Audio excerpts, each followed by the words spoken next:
this week on Forward. Happy holidays. Coming up, we have our editor and audience picks from your favorite episodes of the year, featuring guests like Rainn Wilson, Gary Marcus, Bradley Tusk, and more. And next week, Zach and I will be back with our New Year's predictions for 2025. What do we think is going to happen? Only one way to find out. Thank you for listening. Stay safe this holiday season and have a great new year. Best of for 2024 coming up.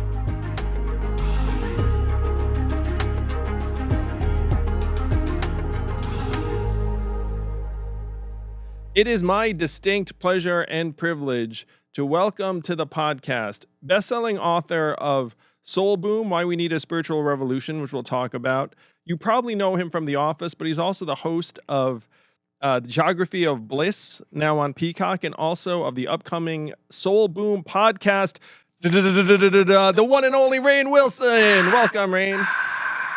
Andrew Yang. Yes. We finally made it happen. Here we are together at last, making podcast history. Yes. The most unlikely duo.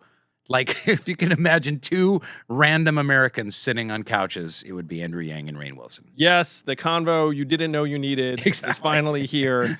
I'm so glad to have this convo with you because I enjoyed your book immensely. Oh, thanks, man. I highly recommend Soul Boom to anyone who just wants to understand the world a little bit better, or maybe is a little unhappy. I'd say, because that's one of the themes of the book. But this wasn't your first book. You'd written a memoir recently. Yeah. And I got the sense that you wrote this book in part because you were concerned about the mental health struggles of young people in particular. Yeah. I talk about, early on in the book, I have a chapter called A Plethora of Pandemics. And I talk about all of the kind of problems and broken systems that humanity is facing. And I really admire the work that you do because you're trying to address them systematically and taking kind of a 20,000 mile view down on planet Earth and like, how can we reinvent these systems? I'm doing the same thing more through a spiritual lens than a kind of a political lens, but mental health, climate change, racism, income inequality, there's so many issues plaguing our species right now, but the mental health epidemic is one that's near and dear to my heart. I talk to a lot of young people. Obviously, a lot of young people are fans of The Office.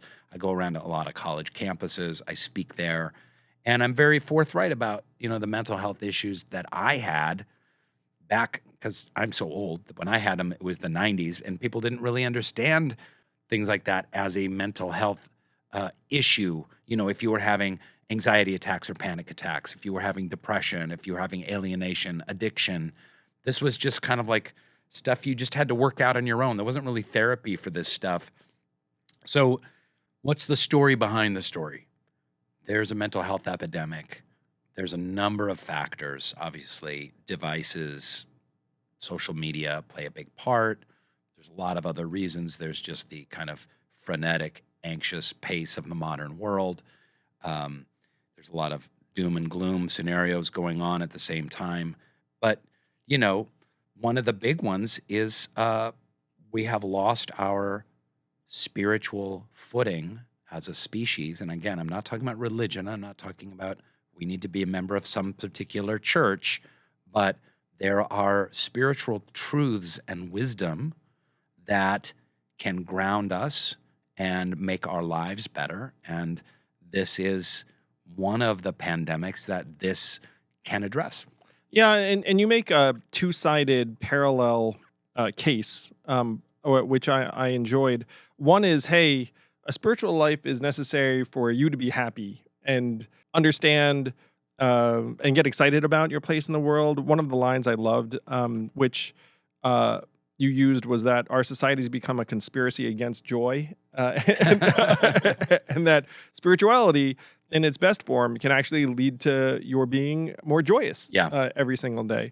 And then the second path you took was, hey, if you want to solve the biggest problems that afflict our species, you need a soul boom or a spiritual awakening because it will bring people together. And there were a number of quotes you used. I think one was from Albert Einstein saying, like, illusion, like the most powerful illusion is that of separation. Yeah. And there are all of these foundational principles and values and beliefs you drew in from different uh, faith Yeah. tones and traditions. And I loved the fact that you made such a compelling case that, look, this isn't just good for you individually, but this also will help us address any of the big picture issues that a lot of people feel are hopeless. Yeah, and again, because I am a child of the 70s, I use television analogies to kind of help illustrate this point. And I talk about my two favorite shows from the 70s, Kung Fu and Star Trek. And that Kung Fu is, for those who haven't seen it, because not many have, it's about Kwai Chang Caine, and he comes to America in the cowboy days, and he's fighting kind of evil, racist, aggressive cowboys. And looking for his brother. And the spiritual parallel I drew there was that we're all Kwai Chang Caine in our way. Like he is harnessing his wisdom and his training, and he's walking a path. He's seeking to be peaceful as he walks that path, but he's coming up against all kinds of tests and vicissitudes and evil dudes, and occasionally using his martial arts skill. One action scene per episode. Yeah. maybe two. But yeah, you're always waiting for that big ass kicking scene at the end of the episode where he beat up the racist cowboys. But that's our personal, individual spiritual path. And maybe we meditate, maybe we pray, maybe we read, spiritual wisdom and traditions. We try and draw on our faith tradition and wisdom of our ancestors moving forward. But the other television show, which I believe is a really, really spiritual show, is Star Trek. People don't think of it as a spiritual show. You think of it Very as utopian. It's utopian. You think about it as like just technology, uber alles. But really, when you really examine it, what has happened on planet Earth that allows humanity to go out in the Enterprise and explore space? What indeed? I have a couple of quotes that you cite from Jean-Luc Picard, and for the record, look how prepared he is. Yeah, I'm a Next Generation guy, so hopefully I'm an original series guy, but we can get along. Yes.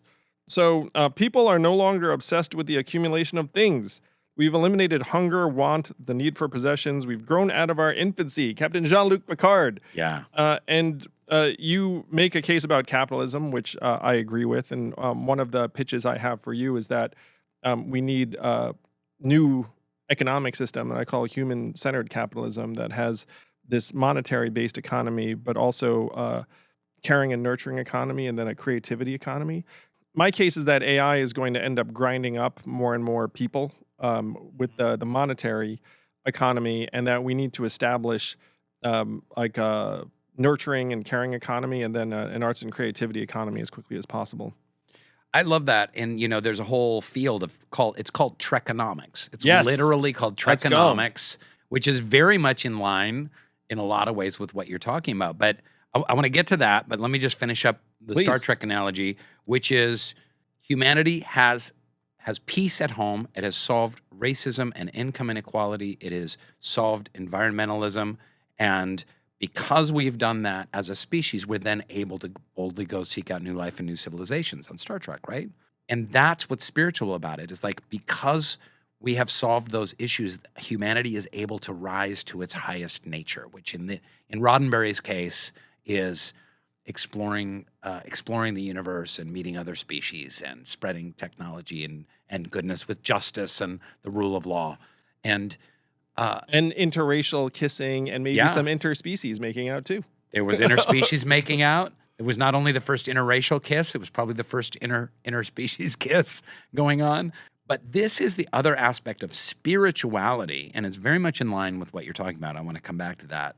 And that is, we can use spiritual concepts, precepts, ancient faith-based wisdom to help humanity mature and move forward systematically, from on a species level, on a societal level. Yep. People don't think about they think about spirituality as like, oh, I read this inspiring quote, I light some incense, I go to a yoga class, or maybe I go to church, and I feel better, I feel more serene inside. That's how they think of spirituality. It's kind of, but my point, my ultimate thesis is like, we can have a spiritual revolution, which is very much in line with what you're talking about. But I'd love to hear more details on this kind of like spiritual creative capitalism you're talking about. Yeah, so let's say you had this $1 trillion foundation and it said, okay, anyone who's doing any of these things, paint a mural, teach art to the kids, we're going to give you soul boom bucks. First, they wouldn't believe it, but then they would say, wait a minute, I can actually make soul boom bucks? You're realizing there's going to be a lot of jokes at this point in the podcast about Shrute bucks. Bring back Shrute bucks is really what I'm saying. But keep going, because I love this. Okay. Yes. So soul boom bucks. And so my plan was for the government to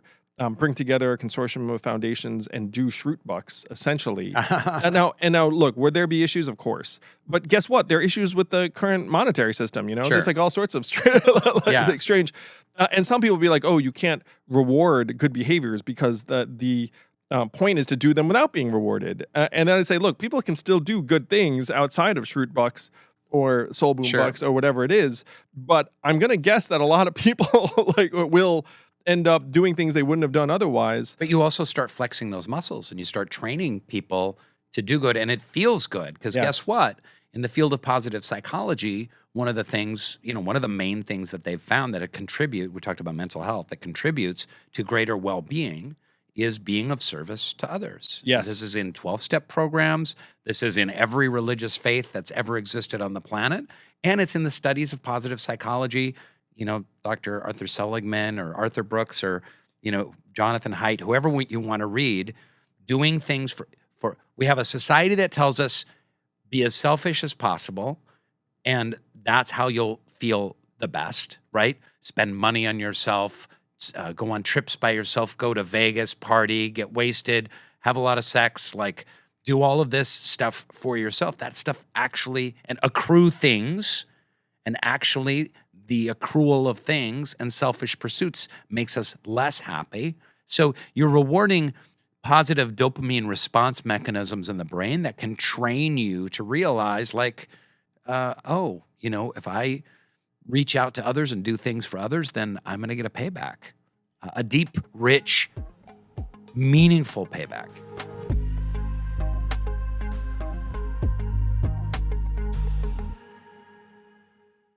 Hello, YouTube. Please do hit that like and subscribe button. And don't forget, you can ask questions at mailbag@andrewyang.com. See you on the interwebs.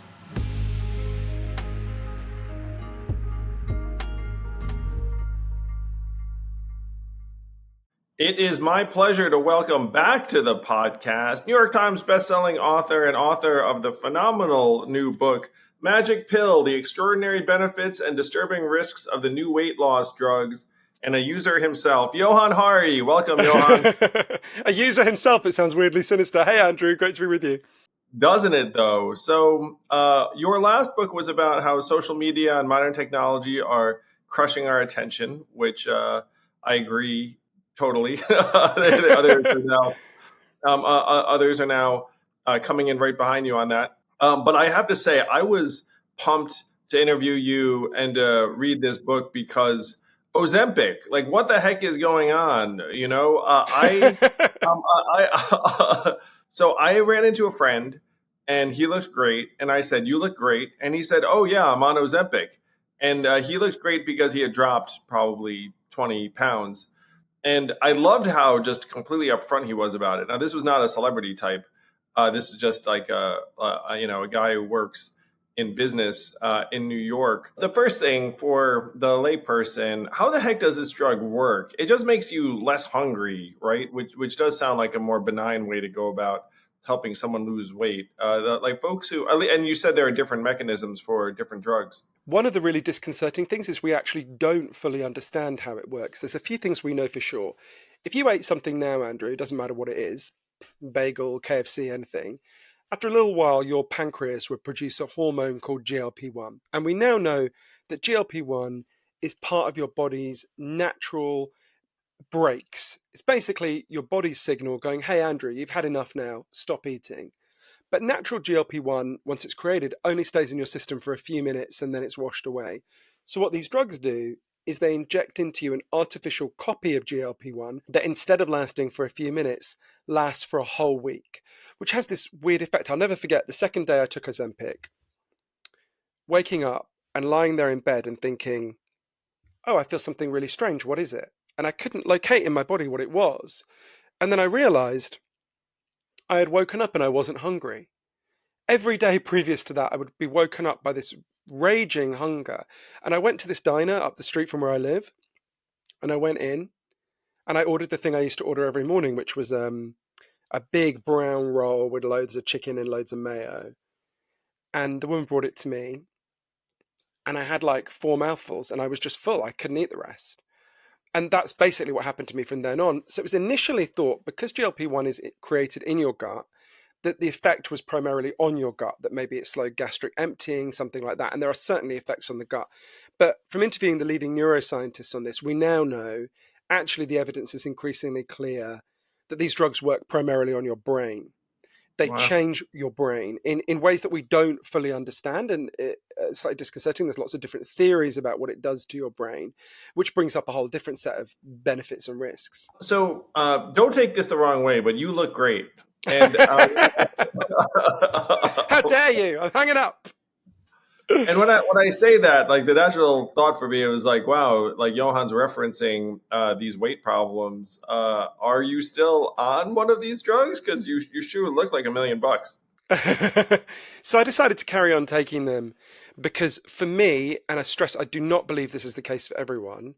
For me, the benefits that we know outweigh the risks that we know. But I'm conscious that I could come to regret that because many of the risks may turn out to be worse than we think. So if you want to think about the benefits of these drugs, I think it actually helps to think about a parallel area of science. So think about bariatric surgery.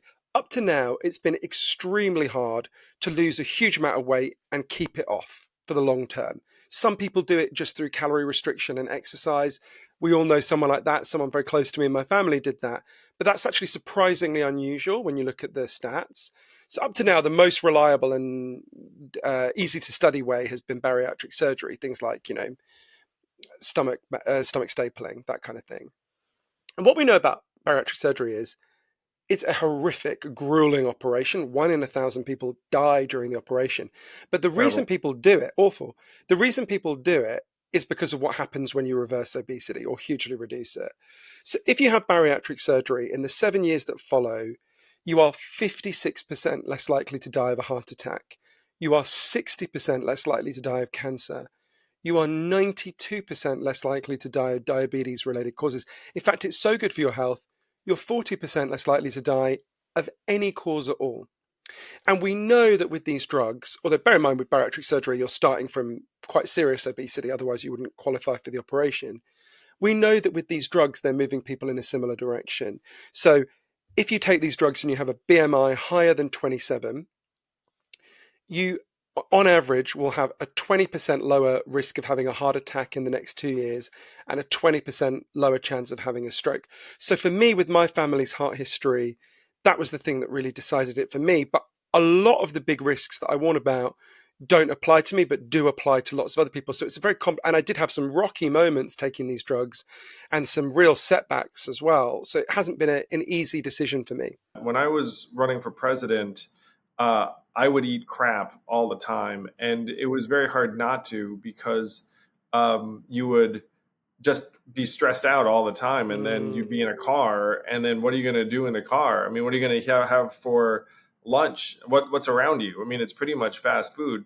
Or we'd stop at a rest stop and, you'd have. So I tried to get nuts and something not so bad, but then right next to the nuts are the chips and the cookies. And that's so significant, Andrew, that thing about that key question you're asking. It's so revealing that it's so fascinating. It's on a presidential campaign as well, because what's around us, right? The evidence is overwhelming that we live in what's called an obesogenic environment, an environment that pushes us towards obesity. And what I found fascinating, for a long time, I was researching what I thought of as two different questions that only joined at the end. One was, we're pretty much the same age. When we were born, obesity was really quite rare. In the United States, around 11% of people were obese, right? So quite rare. Between the year I was born and the year I turned 21, obesity doubled in the United States. And then in the next 20 years, severe obesity doubled again. It has blown up to levels that are unprecedented in all of human history. You basically have 300,000 years of obesity being very rare. And then literally in our lifetimes, a majority of Americans are obese or overweight. If you want to get a sense of how weird this is, just everyone should just pause this podcast and Google photographs of beaches in the United States in, say, 1975. They look really weird to us because everyone pretty much is what we would think of as skinny, right? Or jacked. And you look at it and go, well, where was everyone else that day, right? Was it a skinny person convention on that beach? No. That, you look at the population figures, that is what Americans look like. The average American now weighs more than 30 pounds more than the average American weighed in 1960, right? So what happened? I was looking at that. Why did obesity blow up so much? And I was also looking at how do these drugs work? And I thought they would join at the end because obviously the rise in obesity creates the demand for the drugs. But actually, the same word kept coming up in both investigations. It's a word we don't use that often in English, but most of us know what it means. Satiety. When you feel sated, when you've just had enough and you don't want any more. And we all know that sensation from some point in our lives, right? It turns out there is very strong evidence that the kind of food we eat is profoundly undermining our satiety, our ability to know when to stop. Obesity has risen everywhere in the world that makes one change and one change only. It's not a collapse in willpower. It's not, a rise in greed. It's where most people move from eating diets that are predominantly whole foods that are prepared on the day to eating predominantly foods that are constructed out of chemicals in factories in a process that isn't even called cooking, it's called manufacturing food. And that food, which would be unrecognizable to all the humans who came before us, affects our bodies in a profoundly different way. And there's lots of evidence for this. I go through the 7 ways in which this kind of ultra processed food makes us overeat. But there's an experiment that to me just absolutely distilled it. That was done by a brilliant scientist called Professor Paul Kenny, who's at Mount Sinai in New York. He's the head of neuroscience there. And he grew up in Dublin in Ireland. And when he was in his 20s, he moved to San Diego and he quickly clocked, oh, Americans don't eat like Irish people did at the time, right? Much more processed and ultra processed food, junk food, sugary food. And like many an immigrant, he quickly assimilated, and within a year he gained more than 30 pounds. And he started to feel like this food he was eating was not just changing his gut, but changing his brain and what he desired. So he did this experiment to test it, which I have nicknamed Cheesecake Park. It's very simple. He got a load of rats and he raised them in a cage. And all they had to eat was the kind of food they evolved to eat over thousands of years, natural food. And it turns out when they ate that natural food, they had some kind of innate nutritional wisdom. They would eat when they were hungry and then they would just stop, right? They never became fat or overweight or obese. Then Professor Kenny introduced them to the American diet. He fried up some bacon, he bought a load of Snickers bars, he bought some cheesecake, and he put it down alongside the healthy food. And the rats went crazy for the American diet. They would literally dive into the cheesecake and eat their way out, just completely slicked with cheesecake. They would eat and eat and eat and eat. And all that nutritional wisdom that they'd had telling them to stop when they had the old food that they knew and understood just went out the window. And as Professor Kenny put it to me, within a couple of days, they were different animals and they became very severely overweight. Incredibly, he then tweaked the experiment again in a way that feels a little bit cruel to me as a former junk food addict. He took away the American diet and left them with nothing but the food they'd grown up with, the healthy food. And he thought he knew what would happen, that they would eat more of the healthy food then than they had in the past. And this would prove that processed food expands the number of calories you eat in a day. That is not what happened. Something much weirder happened. Once they'd had the American food and it was taken away, they refused to eat the healthy food at all. It was like they no longer recognized it as food. It was only when they were literally starving that they went back to it. Now, there's lots of evidence this is happening to us. The food we eat completely scrambles our evolutionary instincts, completely undermines our satiety and leads us to overeat. But that word satiety also kept coming up when I talked to people about how the drugs work. What the drugs do is they give you back your satiety. In fact, one of the scientists who designed them describes what they give you as satiety hormones. But when you see it that way, you begin to realize, as one of the professors, Michael Lowe, put it to me, this is an artificial solution to an artificial problem, right? Processed and ultra-processed food created this hole, this tremendous hunger, and then the drugs come and fill it in this complex and risky way.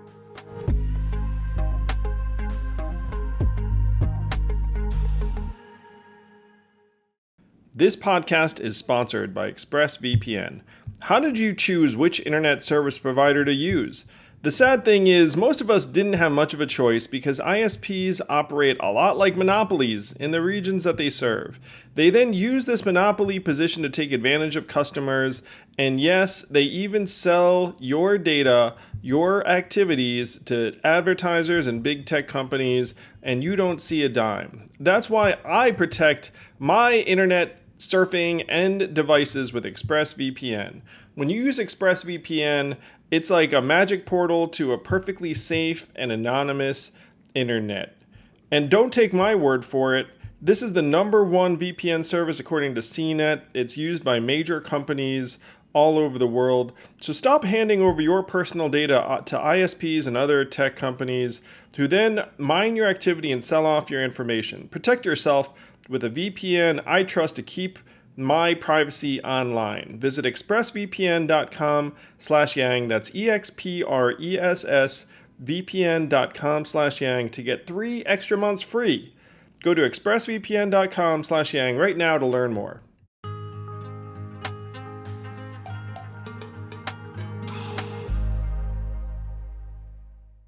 It's my pleasure to welcome to the podcast a hero of mine, entrepreneur, author, activist, nonprofit leader. You might know him from his world-famous TED Talks, plural, Dan Pallotta. Welcome, Dan. Thanks for having me, Andrew. It's good to be with you. So I left out movie star. You are the star of a new documentary that I thought was brilliant. And as we're having this conversation, it may be on streamers right now, Uncharitable. Tell me a little bit. By the way, I watched the movie and I thought it was awesome. But how the heck did this movie come about? And let's go a little bit further just so people who don't know you. I feel like everyone should know who you are. If you don't know who Dan Pallotta is, literally Google right now, Dan Pallotta TED Talk. It'll be the best 15 minutes you spend for quite some time. But somehow that TED Talk evolved into a full-fledged documentary feature. Yeah, it started with a book I wrote for Tufts University Press in 2009 called Uncharitable, after I had created the AIDS Rides and the Breast Cancer 3 Days, and we raised almost $600 million in 9 years, and were the subject of a Harvard Business School case study. But during the journey of that success, we were pretty regularly, mercilessly crucified for having high overhead and paying people good salaries. And, I was sort of cataloging all of these dysfunctional ways our culture thinks about charity while we were building that company and while it was succeeding, and knew that I wanted to write a book about it. We went out of business suddenly in 2002 because of those issues, and then I wrote the book. And I knew when I wrote the book that it would be good subject matter for a documentary. It was I was going to TED. I went to TED in 2005 and 6 and 7, and saw Al Gore give his TED Talk, and then watched as that became a movie. And I thought the issues we cover in this book would be great for a documentary. It just took a long time to raise the money for it, and for it to be sort of, as Victor Hugo would have said, an idea whose time has come in terms of making it into a documentary. So I have some jokes around starting nonprofits, that nonprofits run on 2 things, passion and money. Yeah. And one of the dark truths of being a nonprofit founder is that the way to get the money is to talk about the passion. But then even as you're talking about the passion, you're thinking, okay, how do I get the money? Right. Yeah. And if you think about it, a lot of times people in the nonprofit sector will say, we have to beg for money. Well, guess what? Entrepreneurs have to beg for money too. It's not just the nonprofit sector where you're begging for money. It's in the nonprofit sector, people have miniaturized ambitions, as Susan Beresford at the Ford Foundation used to say, about how much money they're entitled to. Like the nonprofit sector doesn't distinguish the concept of capital. Nonprofits think of their capital as whatever's in their petty cash. So if they get $23,000 in their petty cash, that's the money they can use to create something new, whether that's a new fundraising endeavor or a new program. Well, that's not how entrepreneurs in the for-profit sector think about it. They think about, what scale do I want this idea to enter the marketplace at? How much money would it cost to bring it out at that scale? And let me go to the capital markets and get that much money so I can do it right. Their dreams aren't limited by the amount of money in the bank account. I mean, imagine if Elon Musk, I can't remember whether he bought SpaceX or Tesla first, but let's say he bought Tesla first and he wants to start SpaceX. Well, he doesn't look at the petty cash in Tesla to go start SpaceX, right? He goes to the capital markets to do that. And so this oversight of the concept and power of capital in the nonprofit sector is a big problem. And it's driven by the fact that the sector has been so oppressed. That so many of the freedoms we give to business have been taken away from the nonprofit sector in the name of some kind of an ethic. You want to know why nonprofits haven't changed the world the way we hoped that they would? Because that is not what we asked them to do. We asked them emphatically and consistently, and we still do, keep your overhead and your salaries low. So that's what they did. And if you keep your overhead and your salaries low, we will reward you with donations, regardless of the fact that you may not be having any impact in the world. And impact becomes an entirely secondary thing. We don't consider the nonprofit sector to have the potential to be a lead player in changing the world. We don't think that the nonprofit sector could do that. We think of it as a gesture. We think of it as something nice that people dabble in when they're retired or when they're done with their day, and it's why I challenge anyone to go back and listen to all of the presidential debates of the last 5 decades and see if you hear the nonprofit sector mentioned once as a critical element of how we solve problems for the least among us. And as it's currently constrained, it's not capable of taking on that role. But if we released it from these anachronistic constraints, and what do I mean by that? I mean, well, we don't allow nonprofits to use money to attract the absolute best people to solve problems. We don't allow nonprofits to advertise so that they can excite the general public about the work that they're doing and grow. We don't allow them to take risks when it comes to new fundraising and new ways to grow. We measure them in 12-month increments, so we don't give them any time, and we don't give them a capital market. And the for-profit sector gets all of those things.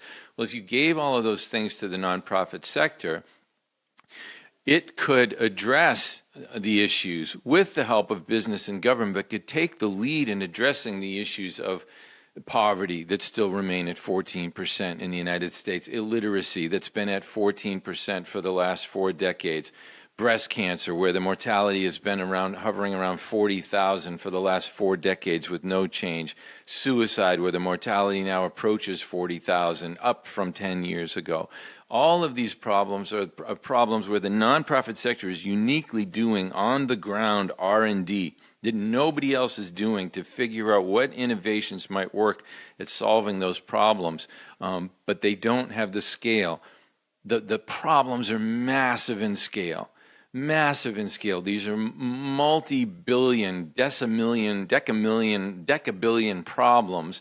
And we want our charities to be small. And when they start to get too big, we think, oh, I'm going to give to this other charity because they're big enough. Well, not if they haven't solved the problem. They're not big enough, right? Well, the ideal nonprofit puts itself out of business, which, as you're saying, never happens because the nonprofits aren't actually designed to hit a scale where they can solve the problem. Yeah, and I'm sorry to interrupt, but one of the things that kills me is this notion that people say, well, we need to make our nonprofit sustainable. Nobody wants your nonprofit to be sustainable. They want you to go out of business. I had a client call me 5 years ago, say, we're celebrating our 50th anniversary as a breast cancer organization, 25th anniversary as a breast cancer organization. We want to tell people everything we're going to do in the next 25 years. I mean, do you realize how ironic that is? People don't want breast cancer to be around in another 25 years. They don't want to be celebrating anniversaries. They want these problems to be ended. So one of the major accomplishments of the last few years, which you were probably cheering the way I was the cutting of child poverty in half in 2021. Did you see this? Like, because one of the talking points you have is, look, guys, like we've been doing all this nonprofit stuff. And poverty is essentially constant. Nonprofits proportion of the economy is essentially constant. Like, what are we really doing? In 2021, the government came along and gave every American family below, I think, 75K in earnings, $400 or $500 per kid per month. So if you were a poor family and had two kids, you might have gotten $12,000 that year, and that halved child poverty. It went to nutrition and education, like to the extent we could measure these things, everything got better. Domestic violence and abuse went down. It was like the greatest thing we'd done. Yeah. And then because of our political dysfunction, we undid it. And child poverty shot up again from 5% to 12% when the child tax credit ended in 22. And the child tax credit, when they did it, it was a government move. The annual cost was maybe $100 billion per year. And that's why they undid it, because they were like, oh, like too much spending. And Joe Manchin was like, it's bad. And then they got rid of it. Now, 120 economists signed a letter saying we should keep doing this. It's like the best thing we've ever done, the best thing we've done in a generation on poverty. And then, obviously it died. So that to me showed what can happen. It's like the government took a big swing and it actually halved child poverty. And if we kept doing it, child poverty would be lower today than it has been in generations. It has child poverty, but it doesn't tell us a lot about the rest of the story, like what's going on with these kids' education, what's going on with these kids' health. Does it necessarily mean that they're going to lead productive lives? And I know you don't disagree with me here. This is where the nonprofit sector comes in. 2 points I want to make. Number one, you need R&D. You need research on development. Research and development on what approaches work for domestic violence, what approaches don't. What approaches work for mentoring teenage gang members, what approaches don't. Literacy, recidivism, you name it. Where is that R&D going on at the level of government? It isn't. There aren't R&D departments. There aren't skunk works for those things. The nonprofit sector is that, right? That's where data is. We don't ask enough of the nonprofit sector. To your point, you're right. It's like we should be like, hey, all right, guys, let's like see what the best practices are in solving this very difficult problem. And then as soon as one of you is doing it, then we should like pump resources into that, right? And I mentioned No Kid Hungry, Share Our Strength as an example. They were growing nicely. They were making grants to food banks all over the United States, and they decided growth isn't enough. We want to tackle ending child hunger in America by the year 2030. And they went about it very intelligently. They started working with states, with the governor's administrations, unlocking federal money that had been allocated for food programs that in many cases the states didn't even know they had, and working with teachers' unions who heretofore did not want to be working as babysitters in the cafeteria for kids eating their breakfasts and lunches. They solved both of those problems in many states and statistically ended child hunger in 35 states, and they're still working on it. Now, Billy will admit, look, these kids are still food insecure. These kids are still living in poverty. They're still poor, but they're eating, And this is an example where a nonprofit led government to the solution. So I think that government shouldn't be the master of our destinies. It should be an instrument of our dreams, and nonprofits can help lead government to the places where the money is really going to make an impact, because all government does is allocate money without really knowing, in many cases, where that money is going to be effective and where it isn't. I mean, we couldn't calculate what's been wasted, what problems could have been solved, but the money was instead wasted, on God knows what.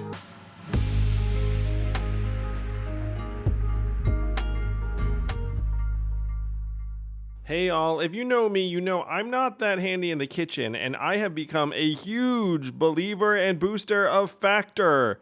Factor's delicious, ready-to-eat meals make eating a joy. It's so fast. You just pop that thing 2 minutes later, and you are eating a restaurant-quality, healthy meal, making you feel excellent about yourself. My favorite is the turkey chili with zucchini, and there is so much more to choose from. You never get tired of it. It fits any budget. It's fast, healthy. It is going to be the new factor in your life. Yes, I'm a fan. Head to factormeals.com/yang50 and use code yang50 to get 50% off your first box and 2 free wellness shots per box while subscription is active. That's code yang50 at factormeals.com/yang50 to get 50% off your first box. Get Factor today. It's going to change the way you eat.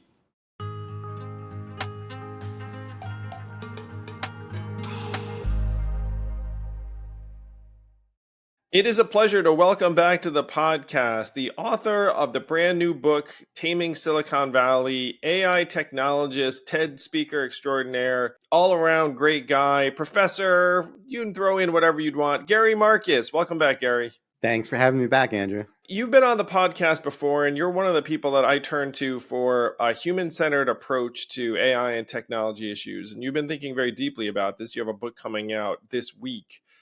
So tell us first, give people a sense as to who you are and how you got into this space. I'm what you call a cognitive scientist. I'm interested in the human mind, and that has led me into AI.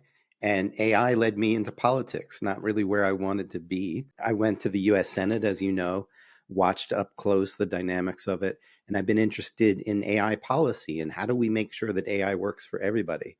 And I've been kind of disgusted by a lot of what I saw. And I wrote this book almost in a rage or disappointment, seeing that like rage. That's what I'm talking about, Gary. It's true, though. I wrote the book like in 2 months, like the fastest I've ever written a book, much faster than I've ever written a book. And it was a reaction to seeing that the US Senate, even though they said they were going to do something about AI, wasn't really doing that much.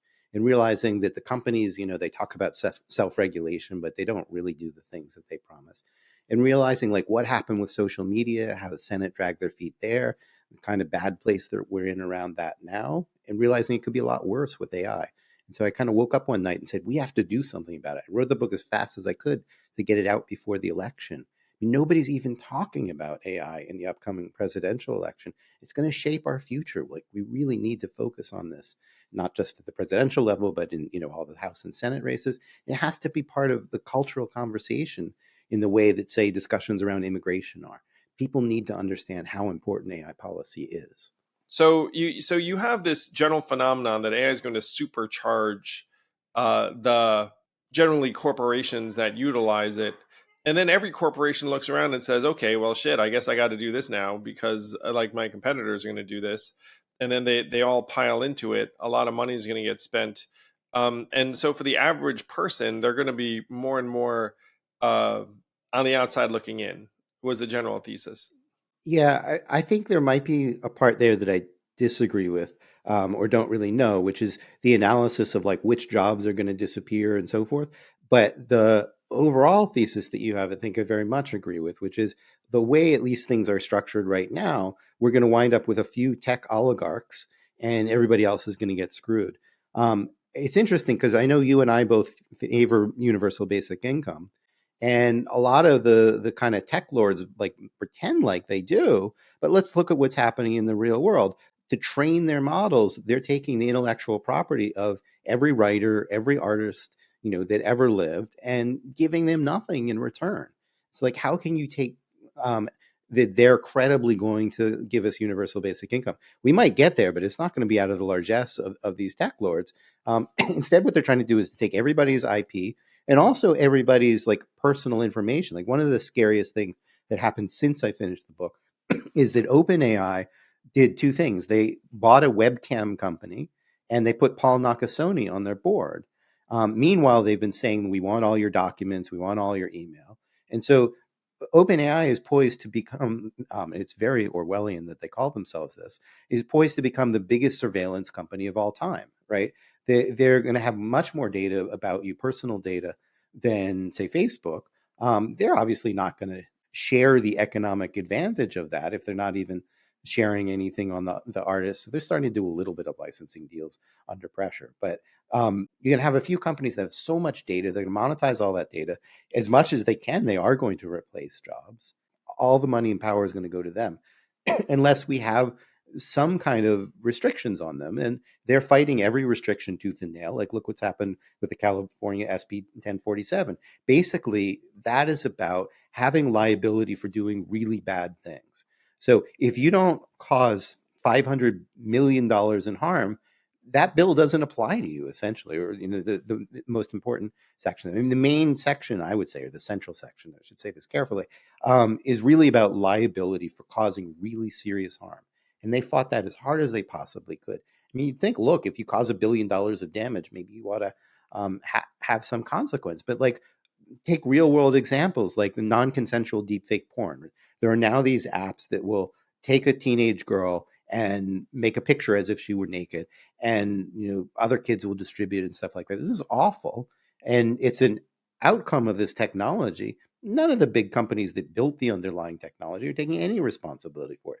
So there's a phrase I didn't invent, but I've come to really like, which is socialize the costs, privatize the benefits. That's what's going on, is we as a society have to bear the cost of, say, the destruction of democracy through disinformation, or what happens to all teenage girls now that they have to deal with this as a constant thing as part of their lives. It's just been the same thing with social media, the polarization of society. Yeah. The platforms make all the money, and the rest of us have to pick up the pieces. So even in this very narrow case, which is like you cause $500 million of damage because your AI runs amok, some horrible cybersecurity thing or whatever, they were trying to duck even that. They don't want any responsibility here. So I had a call with another very concerned technologist, and he said something that stuck with me. He said, you know what's a very, very powerful technology? Money. And because it's a powerful technology, we do things like keep track of it. It moves around, their records. The argument he made was that AI is also a very powerful technology, maybe as or more powerful than money. And we have no idea who's doing what with it, where, when, why, how, et cetera. And I was like, that's a really interesting parallel. Well, there's a lot of pressure to make it untracked. So, I mean, there's this whole debate about whether to open source AI. It's a little bit misleading because what people mean by open source AI is not the same as in other software, because really what they're talking about is giving you the weights of a neural network, but not all of the details to build it. So it's a technical side note. There's some fast and looseness in the arguments here. But companies like Meta have wanted to give away the software for free to anybody. And once you do that, once there's even one copy on the dark web, then there's no equivalent to know your customer. So the banks, you have to know something about your customer. Anybody can use the software, and anybody is. I mean, like, we know Russia's already using this kind of software to make misinformation, and probably much smaller actors are now. And basically Meta decided, without consulting anybody else, to just give away the technology for free. That means anybody can use it. I mean, it's not just like opening Pandora's box. It's like distributing the contents of Pandora's box using, Meta servers and everybody else as broadly as possible, making it as uncontrolled a technology as possible. Like, we've always had dual use technologies. They do some good, they do some harm. And in general, we have some kind of regulation around them, whether it's, laws about distributing guns or explosives or airplanes or food is a dual use technology. We have some regulation around that, whatever. It's just crazy to think that AI would be the only technology that isn't regulated. But that's what Silicon Valley wants you to believe. You might know the phrase, the Overton window, where you put out a ridiculous idea and try to fool people into accepting that. Well, what's happened here is the Overton window has been stretched, so people are contemplating, what if we had no regulation of AI? That's insane. Think of another industry that would work if it had zero regulation. Like oil wells. Let's just not regulate them. Let's just stop. Do whatever you want. Yeah, and I mean, you look earlier points in history, many industries were not, and that's why we built the regulation, because they were all fucked up. So, you go back 150 years, there was hardly any regulation, and gradually people figured out one by one that each industry they're just dumping chemicals in like the local waterway. It's like, whatever, man. The people figured out, it's like, wait a minute, that's actually exactly really right. And I talk about that specific example in the book too. It's basically the equivalent right now of the AI companies are dumping their toxic chemicals in the waterways. This is what I meant about privatizing the gains, but socializing the costs. So that socializing costs, everybody deals with the bad water, with the toxic chemicals. We all deal with the lack of privacy, with the disinformation, with the deep fake porn, with the fact that identities can be faked. You can't do voice authentication with your bank, whatever. Like, slowly, but not that slowly, the fabric of society is getting torn apart by these tools, and the companies that make them and incur these what we call negative externalities. I'm sure you know the term. The companies that are causing these negative externalities are not being held to account. Finally, we decided to do that, for example, with people pumping toxic chemicals, and we said you can't do this anymore. There are fines or whatever. There's nothing for AI. That's why I wrote this book. It's like we are just letting these people get away almost literally with murder in terms of what they're doing to the fabric of society. And the government's not taking care of it because of the kinds of inefficiencies and so forth that you and I have talked about before. And so the point of the book is we, the public, have to say that's not good enough.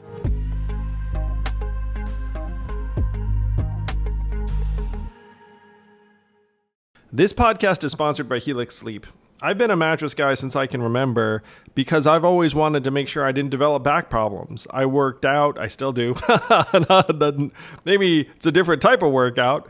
Before I used to be all into heavy weights. Anyway, you know what I mean. I've been sleeping on a Helix Sleep Dawn Firm mattress for years, and it's been exactly what I've wanted. My kids also seek it out as the best mattress in the house, and all of my friends who've bought a Helix Sleep mattress from this podcast advertisement have told me in person, hey, it's exactly what I was looking for. Don't take my word for it. It's also the #1 mattress recommended by Wired and GQ and other people who like to sleep on mattresses and test them out. And right now, you can get 27% off site-wide plus 2 free Dream pillows with any mattress purchase. It's a free bedding bundle with any mattress order that's Luxe or Elite. What does that mean? You'd have to go to Helix's website to check it out. Go to helixsleep.com/yang. With Helix, better sleep starts now.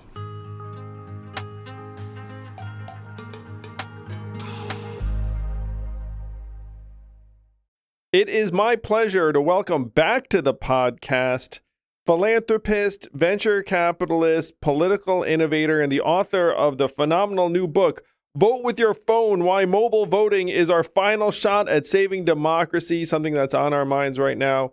Bradley Tusk, welcome back, Bradley. Hey, thanks for having me. Thanks for joining us. So we certainly need to unpack a little bit about what happened election night. Yep. And you and I have been in touch.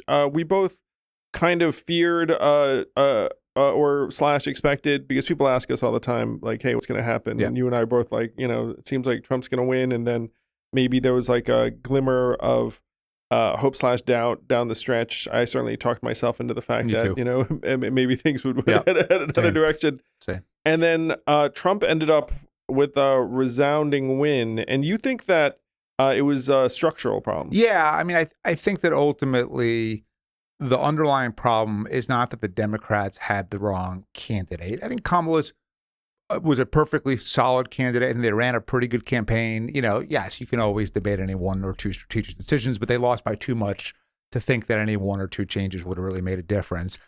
Nor do I think that even if Biden a year and a half ago said, hey, I can't run for another term, and you had an open primary and someone else emerged, I don't think they likely would have won either, because I think the problem is structural, right? In that the world feels really bad right now. And it feels really bad for a few reasons. One, there are problems we're dealing with like always.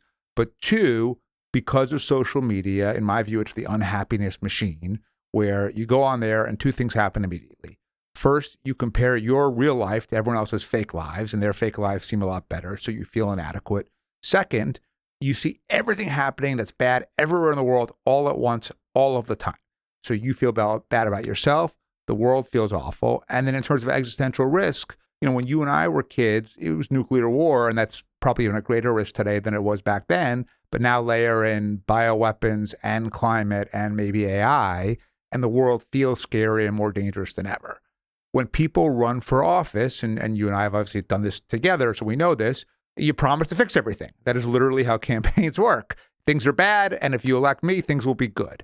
But the problem is that structurally, our government is so set up for failure. It is so polarized and so controlled by the extremes that it's almost impossible for any incumbent, especially in a period of 4 years, to really fix much of anything. You right? mean they're not going to fix everything? No, I mean, even like if you take the one really good thing Obama was able to do in the Affordable Care Act, now 15 years later, we're seeing the benefits of it. I think it was a very good law.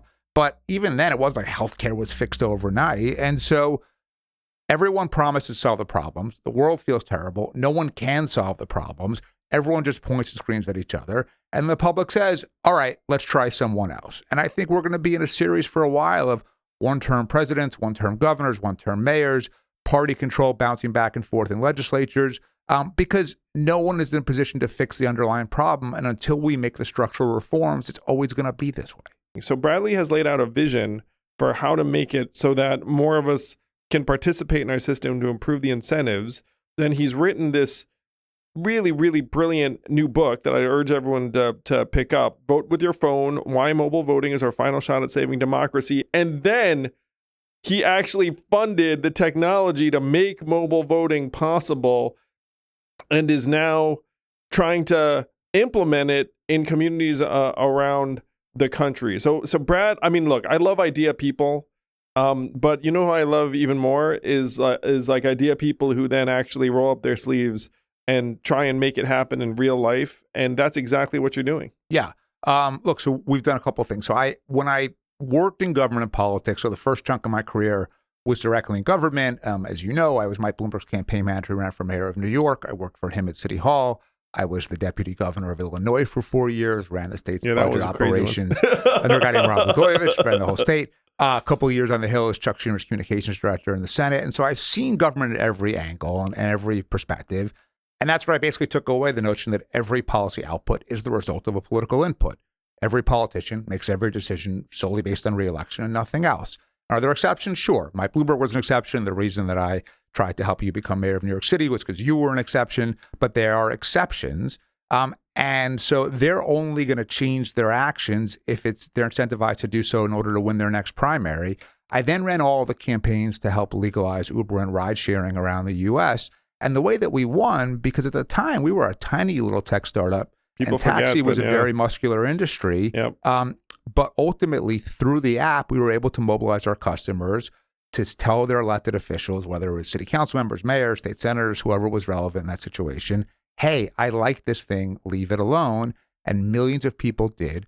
We changed the underlying inputs, and that changed the outputs, meaning we won in every single jurisdiction in America. Imagining that politicians will do what's in their best interest or their self-interest is a pretty good heuristic.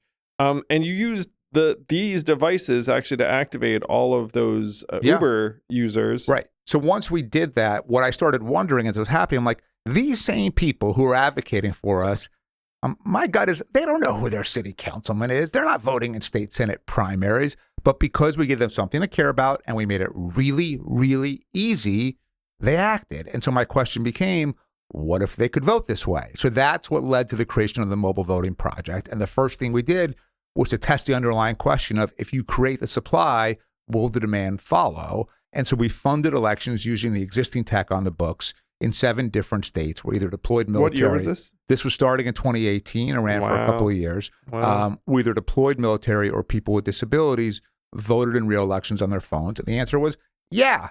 Turns out that if you make it easier, more people will do it. Wait, shocker. You mean if I can vote on my phone, I'm more likely to vote? Amazing, right? In I fact, know. What? Denver did a poll of people who participated, and get this, 100% said, yeah, I really prefer pressing a button to going somewhere.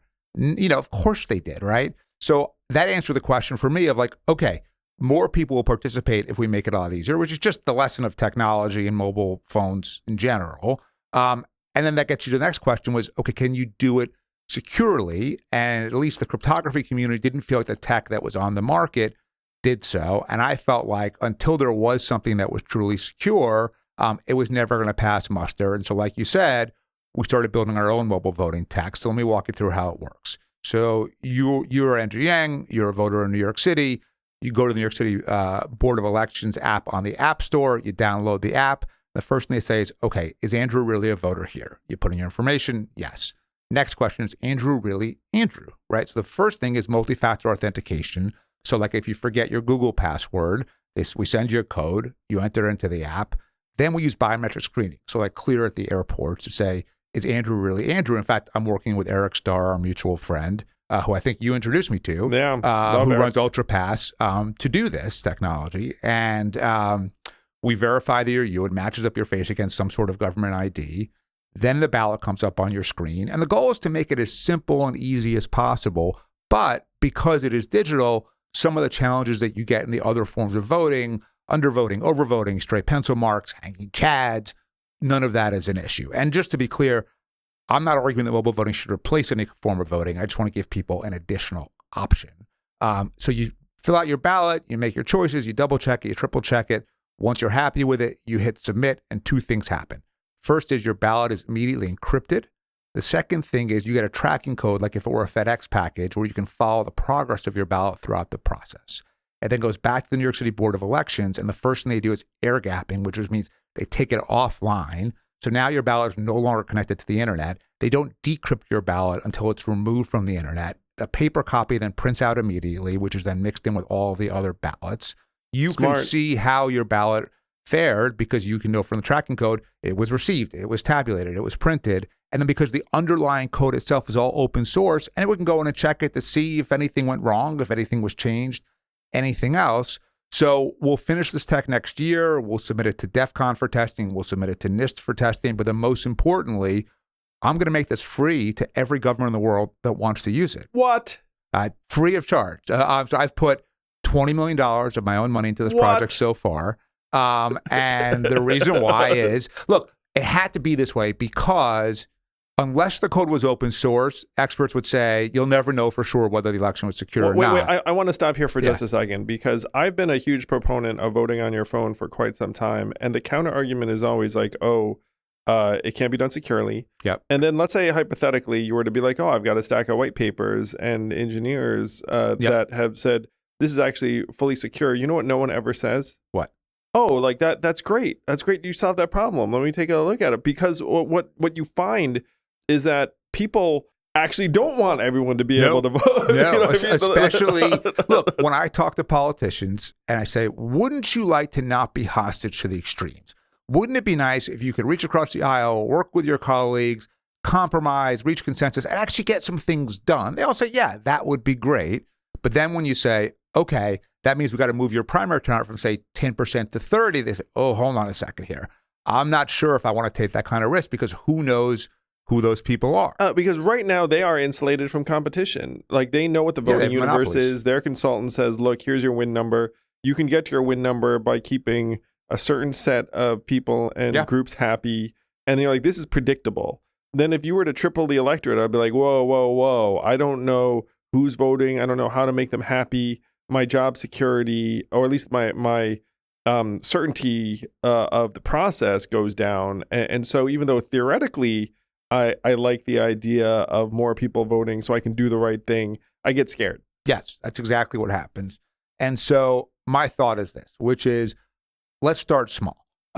Let's start in municipalities for school board elections, city council elections, maybe mayoral elections. Interesting. And I'm going to pick, we're in the process of the research now, 6 to 12 cities where we're going to run legislation next year that would allow mobile voting for municipal elections. And I think that the question of like hacking, I really just don't think Vladimir Putin is hacking the Queensboro president election, right? And let's see how it goes. Let's learn from it. Was that a real example, by the way? You call the Queensboro people up? Yeah, I mean, they feel like, hey, no one cares more about Putin or more anything than who gets to give out proclamations in Queens. But and then let's see what works, and then we can scale up to state primaries, and then eventually federal. And this can be done over time. And the tech that we're building isn't meant to be the end-all, be-all. It's a starting point. And then my hope would be that other people, including one day DARPA and the government itself, work with us and keep making this thing better and better. But we can start the process now, start making mobile voting available to people. And the reality is 70+% of our lives where government impacts it are determined at the state and local level, not at the federal level, right? That's really where most of the stuff happens. So even if you could get state and local primary turnout up from 10 to 30 and move things towards the middle and enable them to get things done, you would massively make our government more effective and better. So if someone wants to help make this vision a reality, the first thing they should do is get your book, Vote with Your Phone, Why Mobile Voting is Our Final Shot at Saving Democracy. But some people who listen to this might even be like an elected official in a locality. Yeah. Like, how do people the few reach things out? you can do. So one is you can just reach out to me directly. LinkedIn is usually the best way to do that. Or if you go on bradleytusk.com, you can do it through there. If you're an elected official, if you are a really, really donor, rich. you're really rich, whatever it is, we'd love to talk to you. And if you're generally just interested in volunteering or getting involved or just learning more, if you go to votewithyourphone.org, we've got a whole website set up to help people get involved and to learn how to do more.